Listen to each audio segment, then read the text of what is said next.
kendi konumumuzu kavrama, insan kendi konumunun nerede durulduğunu, nasıl bir varlık olduğunu, ne yapabileceğini, neler yapması lazım geldiğini belirlemezse, yani bütün o bilmeler boşuna gider. Bilmeler, ef'alde, esmada, sıfatta, zat-ı vaht karşısında, hayrette, dehşette, kalakta, hepsi kaynar gider. Konumun bilinmesi çok önemlidir. Onun için bazen insan bazı şeylerle yanılabilir. Bazen mesela insanın güçlü olması insanı yanıltabilir. Bizler acizleriz, yani acizimizi, fakrımızı bilmemiz lazım. Cenab-ı Hak öyle bir iktidar verdiği zaman bazen insan orada yanılabilir. Hafizanallah, zat-ı uluhiyete ait şeyleri hiç farkına varmadan dolaylı yollardan, doğrudan doğruya olmasa bile, mesela kibriya ona dair bir şeydir. Yani büyüklük, kendini büyük görme, faik görme, ona dair bir şeydir. Oysa ki büyüklüğün alameti Cenab-ı Hak büyüttükçe kendini küçük görmektir.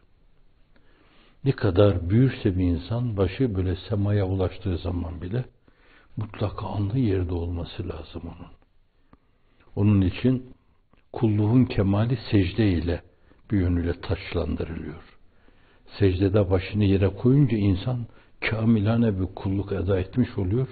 Bu hadisin ifadesiyle Allah'a en yakın noktayı yakalamış sayılıyor. Onun için Efendimiz orada çok dua edin diyor. Çünkü en yakın nokta diyor. O mahviyetin, tevazuun, hacaletin, kendini sıfırlamanın ifadesidir. Başını yere koyma. Hiç farkına varmadan kibriya Allah'ın ridası, azamet Allah'ın izarı, hiç farkına varmadan onlara sahip olur. Kendini öyle görür. Ve bir de bunlara bahane uydurur, yani başkaları karşısında. O çalımlı tavırları onlara bir kılıf bulmak için tekebbür eller mütekebbiri sadakadır. Mütekebbire karşı sadakadır. Kibirlenme sadakadır. Belki denmiştir öyle bir söz. Kritiği yapılabilir onun. Hadis kritiği açısından yapılabilir. Senedi yoklanabilir o meselenin. Fakat işine geldiği için demagojide hemen onu kullanabilir. Hafizanallah. Realite şudur, yani Allah büyüktür, ekber. Daha büyük yok yani. Tek büyük odur. Bizlere sadece küçüklük düşer. Sonsuz odur. Bizlere sıfır olma düşer. Her şey odur. Bize mahviyet düşer.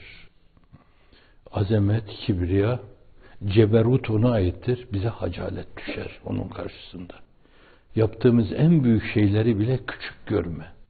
Hayır, ihtimal bir başkası benim konumumda olsaydı, bu imkanlara sahip olsaydı, arzın altın üstüne getirirdi, her şey elefend ederdi.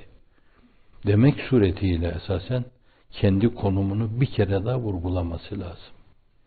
Farkına varmadan öyle o büyüklük çağlayanına kendini salan insanlar çok defa hem kendilerini mahvetmişlerdir, hem de çok insanın kanına girmişlerdir.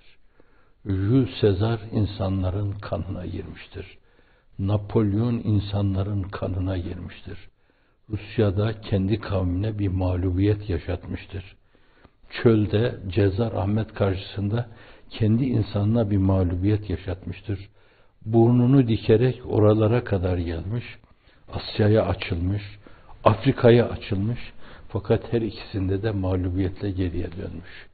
Ve bir dönemde de azledilmiş. Aksiyonuyla belki yeniden konumunu elde etmiş, ayrı bir mesele.